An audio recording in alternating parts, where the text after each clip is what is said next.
Bismillahirrahmanirrahim. Assalamualaikum warahmatullahi wabarakatuh. Alhamdulillahirabbil alamin. Wassalatu wassalamu ala asrofil anbiya'i wal mursalin wa ala alihi wa sahbihi ajmain. Amma ba'du. Pertama-tama yang saya hormati Bapak Dr. Didin Widiartono, SS, SPD, MPD, selaku dosen pengampu mata kuliah Bahasa Indonesia. Pertama-tama, marilah kita panjatkan puja dan puji syukur kehadirat Allah Subhanahu wa Ta'ala, karena atas berkah dan limpahannya kita dapat berkumpul kembali, dan semoga kita semua dalam keadaan sehat walafiat. Tak lupa sholawat serta salam tidak lupa kita aturkan kepada junjungan kita Nabi besar Muhammad Shallallahu Alaihi Wasallam.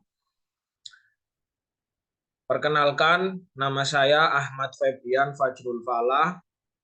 Saya dari Prodi Sarjana Terapan Promosi Kesehatan tingkat 1B.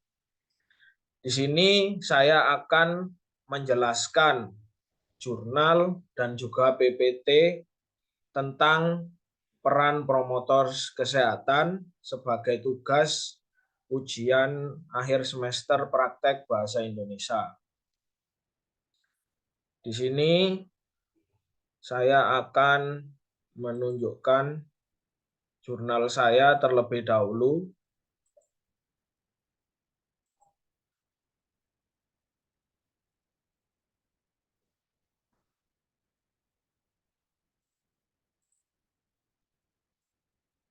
Baik, di sini kita semua melihat, ini dia jurnal saya berjudul Peran Promotor Kesehatan. Dan di jurnal saya ini ada yang pertama adalah bagian abstrak. Di sini ada latar belakang. Latar belakangnya yaitu seorang promotor kesehatan adalah salah satu tenaga kesehatan di setiap institusi kesehatan. Latar belakang pendidikan, tingkat pendidikan, keterampilan, dan posisi pekerjaan yang berbeda dapat mempengaruhi kinerja di lapangan. Penelitian ini bertujuan untuk menganalisis kompetensi dan dampaknya terhadap kinerja tenaga kesehatan. Jenis penelitian ini adalah penelitian eksploratif dengan pendekatan kuantitatif. Di bagian abstrak, di bagian pembahasan kali ini, di berbagai institusi tatanan kehidupan atau kesehatan, dalam mencetak lulusan D4 promotor kesehatan, tentu saja memerlukan upaya pengembangan berbagai hal. Dimulai dari input dan proses untuk mencapai kinerja yang maksimal. Agar dalam perjalanannya dapat dilakukan pengembangan program pembelajaran. Dan kali ini saya menuju ke bagian kesimpulan di abstrak ya.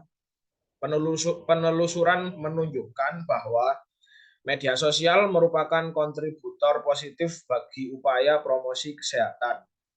Namun beberapa kelemahannya antara lain khalayak sasaran, keterampilan profesional yang terbatas, kesehatan menggunakan media sosial, sehingga berkeberlanjutan program tidak dijamin. Profesional medis harus merancang model promosi kesehatan berbasis media sosial dengan mengintegrasikan media sosial dengan strategi promosi kesehatan dan komunikasi kesehatan. Dan berikut ini adalah merupakan kata kuncinya, yaitu ada promosi kesehatan, HIV atau AIDS, dan juga COVID-19. Baiklah saudara-saudara, kali ini kita masuk ke pendahuluan terlebih dahulu. Pendahuluan kali ini ada promosi kesehatan merupakan kegiatan yang harus dilakukan oleh tenaga kesehatan dan otoritas kesehatan. Namun pada masa pandemi banyak kegiatan promosi kesehatan yang tidak dapat dilaksanakan. Di sisi lain, masyarakat lebih memilih media sosial dan televisi sebagai sumber informasi, sehingga banyak laporan hoax yang beredar di media sosial. Inilah sebabnya mengapa langkah-langkah promosi kesehatan memerlukan sosial media. Dan ini saya mengutip pendapat dari Yustika Sari tahun 2021. Berdasarkan Undang-Undang Tenaga Kesehatan Nomor 36 Tahun 2014, adalah tenaga promosi kesehatan dan ilmu perilaku termasuk dalam kelompok profesi kesehatan.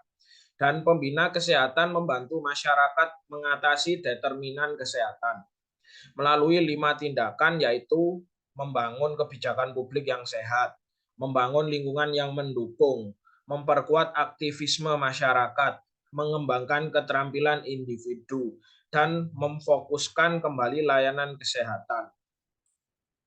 Ini bertujuan untuk mencapai perilaku sehat di masyarakat secara unik dengan menekankan peran promotor kesehatan dalam mempromosikannya. Di berbagai institusi tatanan kehidupan atau kesehatan, dalam mencetak lulusan D4 promotor kesehatan, tentu saja memerlukan upaya pembangunan berbagai hal, dimulai dari input dan proses untuk mencapai kinerja yang maksimal, agar dalam perjalanannya dapat dilakukan pengembangan program pembelajaran. Dan ini tadi saya mengutip pendapat dari Cherly tahun 2020. Salah satu upaya promosi kesehatan untuk mewujudkan desa waspada adalah revitalisasi posyandu. Dan ini saya mengutip pendapat Riyadi tahun 2019. Keberhasilan pelaksanaan program ASI eksklusif di Indonesia belum sesuai dengan harapan. Untuk meningkatkan kembali promosi kesehatan atau Promkes memerlukan perhatian petugas kesehatan yang memimpin keberhasilan program ASI eksklusif. Ini saya mengutip pendapat dari Hanan tahun 2012. Rumah sakit adalah institusi medis yang tidak hanya memberikan pelayanan kuratif dan rehabilitatif, tanpa mengurangi pelayanan promotif dan preventif. Reformasi rumah sakit sangat dibutuhkan dan menjadikan rumah sakit sebagai rumah para promotor kesehatan. Penelitian ini merupakan penelitian kualitatif yang menganalisis upaya promosi kesehatan. Dan ini saya mengutip pendapat Asar tahun 2016. Salah satu penyebab tidak meratanya penyebaran tenaga promotif dan preventif di puskesmas adalah lemahnya upaya pencegahan dan advokasi kesehatan masyarakat atau UKM. Namun, kehadiran mereka kontroversial dan dapat menghambat pada kinerja dalam pelayanan promosi kesehatan di puskesmas. Dan ini saya mengutip pendapat dari Wijanarko dan Prabamurti di tahun 2018. Angka kematian ibu atau AKI atau AKI, angka kematian bayi atau AKB, penyakit menular dan tidak menular merupakan indikator kesehatan yang kurang baik menurut Permenkes tahun 2011. Isu-isu ini terkait erat dengan faktor perilaku PHBS atau perilaku hidup bersih dan sehat. Adalah program yang dibuat untuk mengembangkan perilaku hidup sehat, namun pencapaian indikator PHBS masih jauh dari target yang diinginkan. Penelitian ini bertujuan untuk menganalisis peran promosi kesehatan puskesmas dalam pencapaian PHBS di rumah dengan Ibu Nifas. Penelitian ini merupakan penelitian observasional analitik.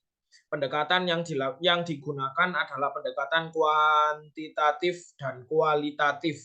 Pendekatan kuantitatif menggunakan sampel Ibu Nifas, sedangkan pendekatan kualitatif menggunakan informan dari petugas promosi kesehatan dan pelaksana. Dan ini merupakan pendapat dari Sari di tahun 2016.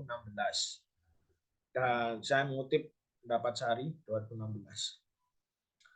Seorang promotor kesehatan adalah salah satu tenaga kesehatan di setiap institusi kesehatan. latar belakang pendidikan, tingkat pendidikan, keterampilan, dan posisi pekerjaan yang berbeda dapat memengaruhi kinerja Anda di lapangan. Penelitian ini bertujuan untuk menganalisis kompetensi dan dampaknya terhadap kinerja tenaga kesehatan. Jenis penelitian ini adalah penelitian eksploratif dengan pendekatan kuantitatif. Ini merupakan, saya mengutip pendapat dari Indarjo tahun 2022. Remaja merupakan kelompok yang rentan terhadap masalah kesehatan jiwa karena tahap perkembangannya. Kegiatan pemberdayaan remaja berbasis online ini berfungsi untuk meningkatkan pengetahuan dan keterampilan remaja dalam mempromosikan kesehatan melalui media sosial WhatsApp, Instagram, dan Zoom meeting. Dan ini saya mengutip pendapat dari si Jabat tahun 2022. Lansia akan terpengaruh secara positif ketika mereka sehat, aktif, dan produktif. Di sisi lain, jika jumlah lansia menjadi beban, akan menjadi kontraproduktif jika lansia mengalami gangguan kesehatan. Kelompok umur termasuk lansia lebih rentan terhadap virus COVID-19 karena sistem kekebalan tubuh yang melemah dan kurangnya informasi yang tentang virus corona atau COVID-19. Oleh karena itu, promotor kesehatan memainkan peran penting dalam memberikan informasi yang relevan dengan COVID-19 dan membimbing lansia untuk menerapkan protokol kesehatan. Tujuan penelitian ini adalah untuk mengetahui pengaruh penerapan pamflet Prokesia terhadap peningkatan pengetahuan lansia tentang protokol kesehatan COVID-19. Jenis penelitian ini adalah kuantitatif dengan desain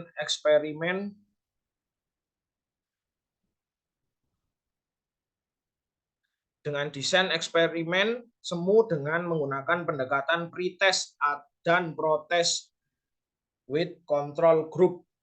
Ini merupakan pendapat dari Sulistyowati tahun 2022. Saya mengutip pendapat Sulistyowati tahun 2022.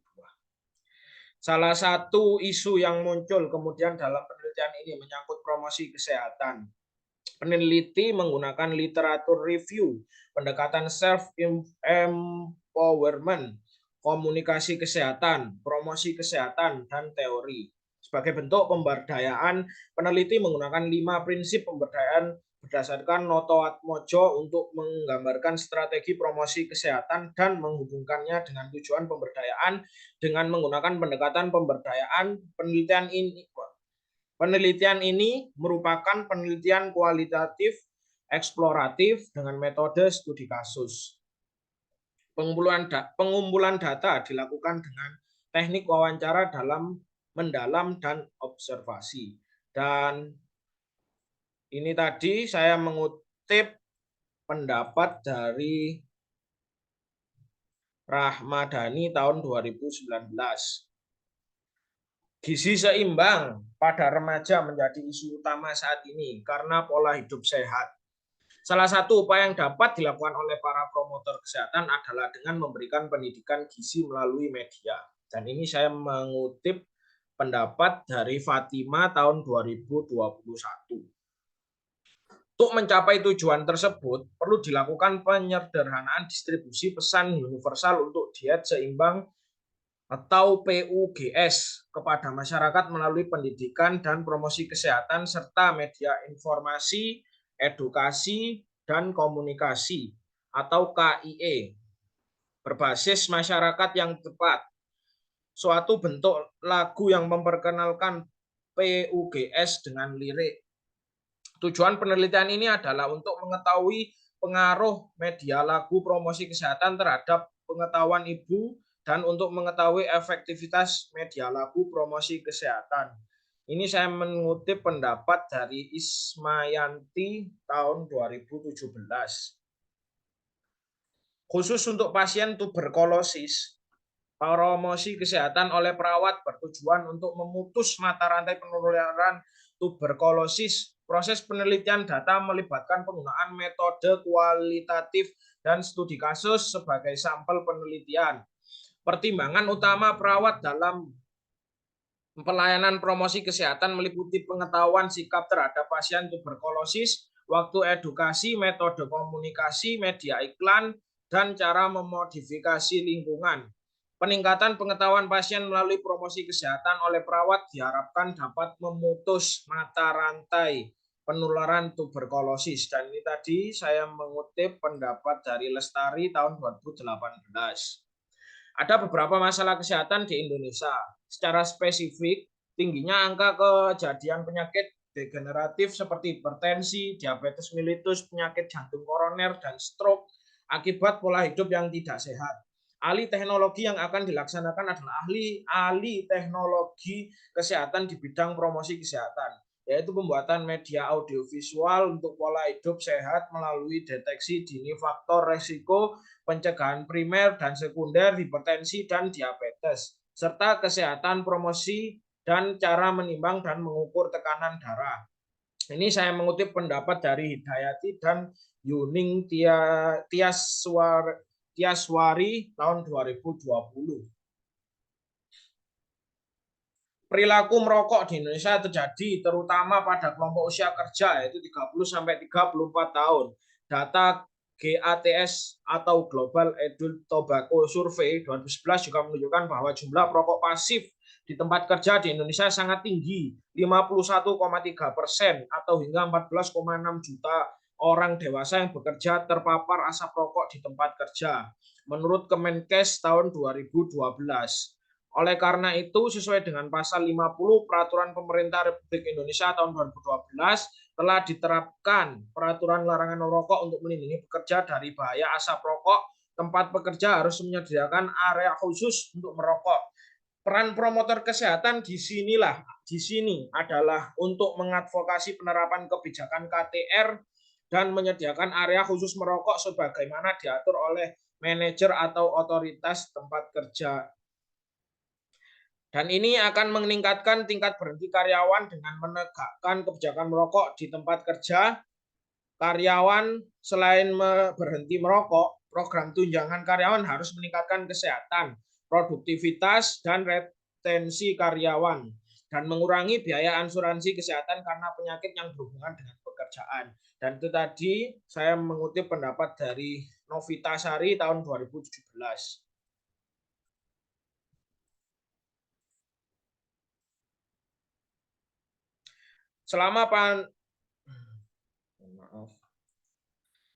Dan sekarang kita masuk ke pembahasan.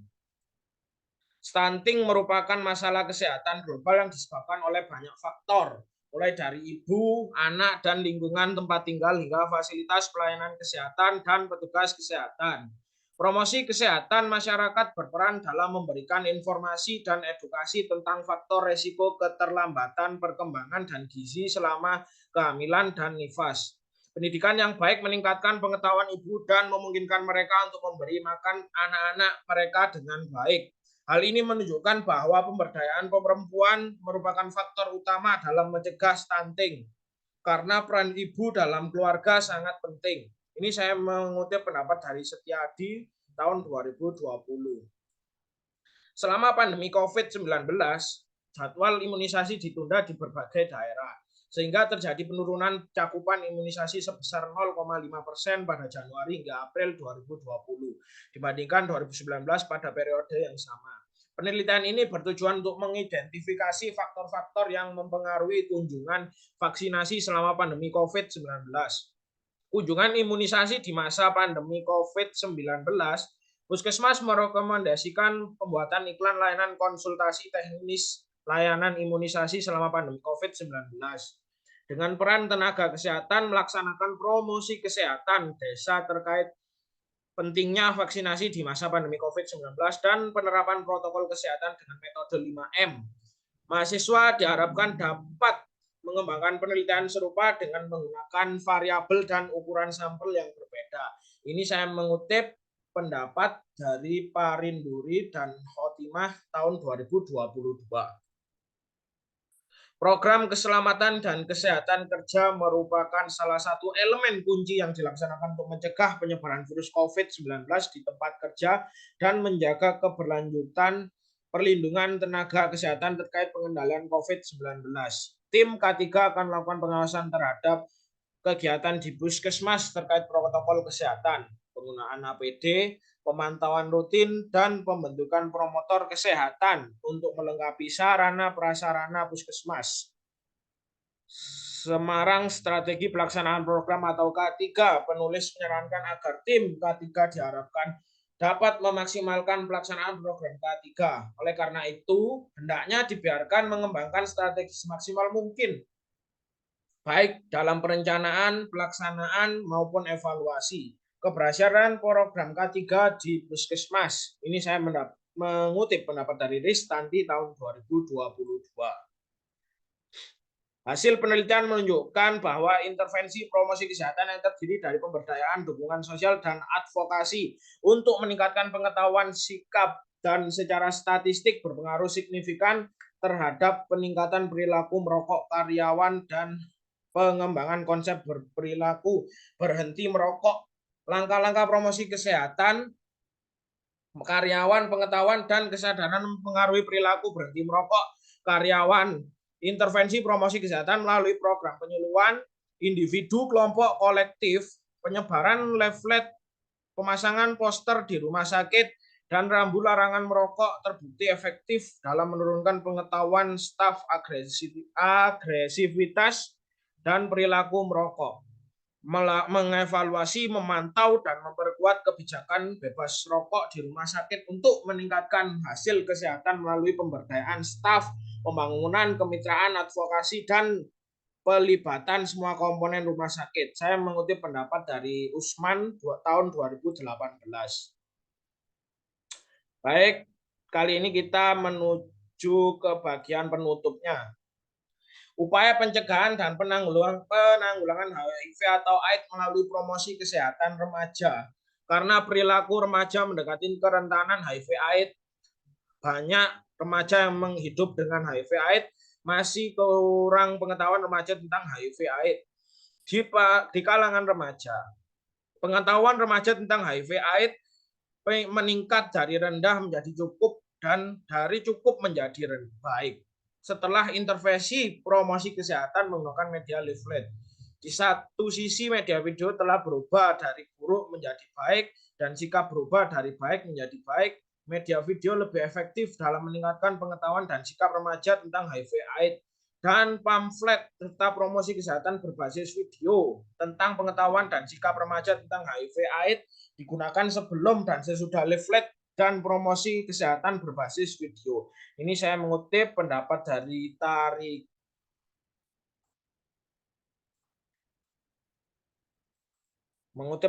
Tarigan tahun 2016.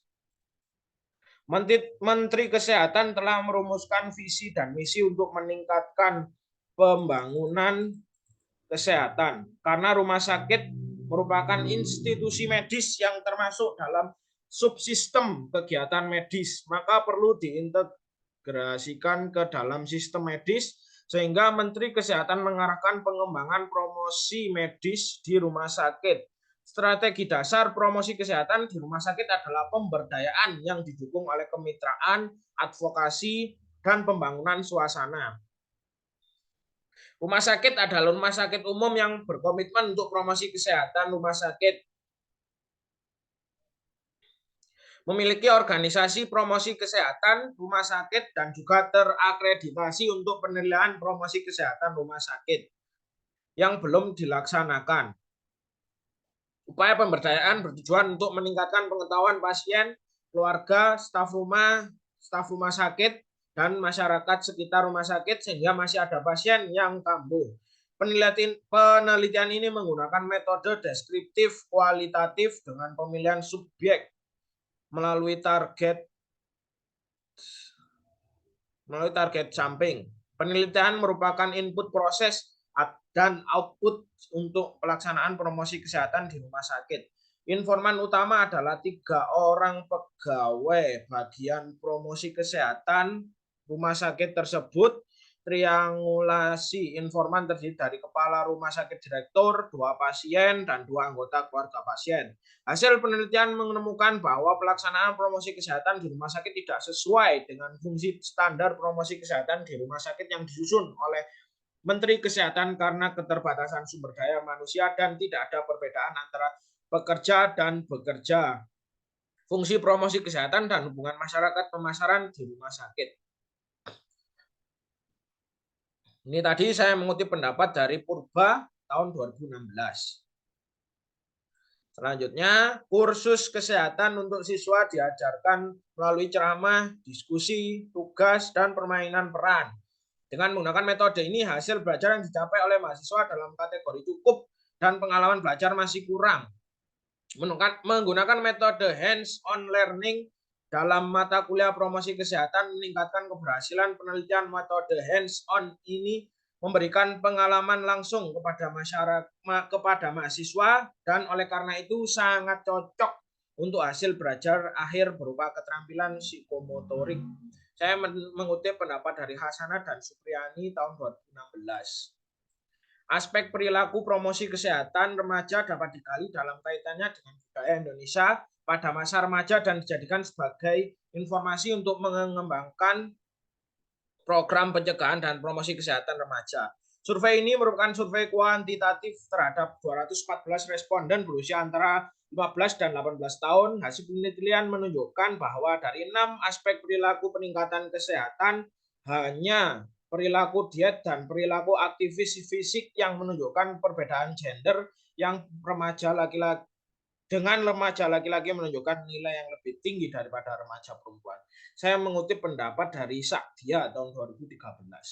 Yang terakhir, penutup, media sosial telah menunjukkan peranannya dalam upaya promosi kesehatan di seluruh dunia. Penelusuran menunjukkan bahwa media sosial merupakan kontributor positif bagi upaya promosi kesehatan. Namun, beberapa kelemahannya antara lain khalayak sasaran, keterampilan profesional yang terbatas, kesehatan menggunakan media sosial, sehingga keberlanjutan program tidak dijamin. Profesional medis harus merancang model promosi kesehatan berbasis media sosial dengan mengintegrasikan media sosial dengan strategi promosi kesehatan dan komunikasi kesehatan. Saya ini mengutip pendapat dari Leonita dan Jalinus tahun 2018.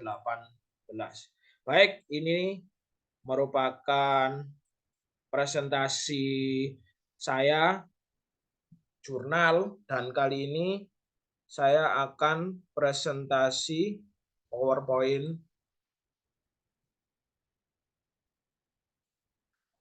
Ini baiklah.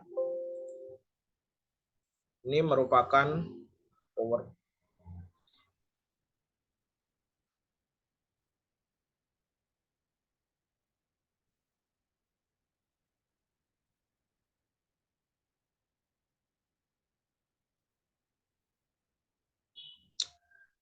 Baiklah, ini merupakan PowerPoint saya. Di sini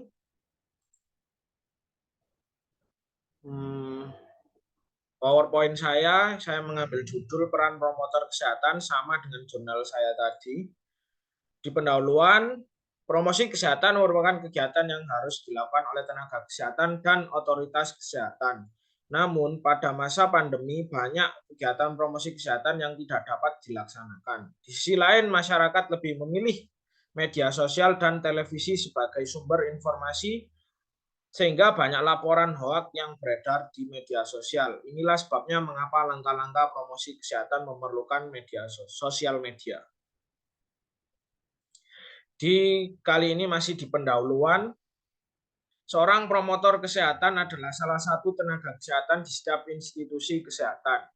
Latar belakang pendidikan, tingkat pendidikan, keterampilan, dan posisi pekerjaan yang berbeda dapat mempengaruhi kinerja Anda di lapangan.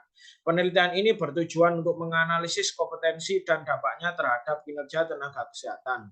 Jenis penelitian ini adalah penelitian eksploratif dengan pendekatan kuantitatif.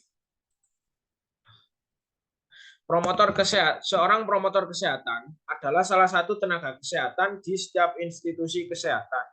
Latar belakang pendidikan, tingkat pendidikan, keterampilan, dan posisi pekerjaan yang berbeda dapat mempengaruhi kinerja Anda di lapangan. Penelitian ini bertujuan untuk menganalisis kompetensi dan dampaknya terhadap kinerja tenaga kesehatan. Jenis penelitian ini adalah penelitian eksploratif dengan pendekatan kuantitatif. Ada beberapa masalah kesehatan di Indonesia. Secara spesifik, tingginya angka kejadian penyakit degeneratif seperti hipertensi, diabetes mellitus, penyakit jantung koroner, dan stroke akibat pola hidup yang tidak sehat.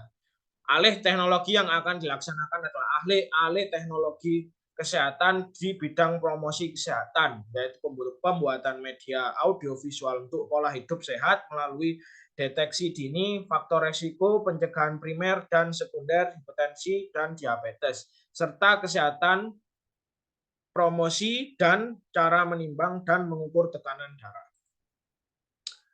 Kali ini kita masuk ke bagian pembahasan. Stunting merupakan masalah kesehatan global yang disebabkan oleh banyak faktor, mulai dari ibu, anak, dan lingkungan tempat tinggal hingga fasilitas pelayanan kesehatan dan petugas kesehatan. Promosi kesehatan masyarakat berperan dalam memberikan informasi dan edukasi tentang faktor risiko keterlambatan perkembangan dan gizi selama kehamilan dan nifas. Pendidikan yang baik meningkatkan pengetahuan ibu dan memungkinkan mereka untuk memberi makan anak-anak mereka dengan baik. Hal ini menunjukkan bahwa pemberdayaan perempuan merupakan faktor utama dalam mencegah stunting, karena peran ibu dalam keluarga sangat penting. Hasil penelitian menunjukkan bahwa intervensi promosi kesehatan yang terdiri dari pemberdayaan, dukungan sosial, dan advokasi untuk meningkatkan pengetahuan sikap dan secara statistik berpengaruh signifikan terhadap peningkatan perilaku merokok karyawan dan pengembangan konsep perilaku berhenti merokok. Langkah-langkah promosi kesehatan karyawan, pengetahuan dan kesadaran mempengaruhi perilaku berhenti merokok karyawan, intervensi promosi kesehatan melalui program penyuluhan individu, kelompok, kolektif, penyebaran leaflet, pemasangan poster di rumah sakit, dan rambu larangan merokok terbukti efektif dalam menurunkan pengetahuan staf, agresivitas, dan perilaku merokok. Mengevaluasi, memantau, dan memperkuat kebijakan bebas rokok di rumah sakit untuk meningkatkan hasil kesehatan melalui pemberdayaan staf, pembangunan kemitraan, advokasi dari pelibatan semua komponen rumah sakit. Dan kali ini kita langsung masuk saja ke bagian penutup. Menteri Kesehatan telah merumuskan visi dan misi untuk meningkatkan pembangunan kesehatan.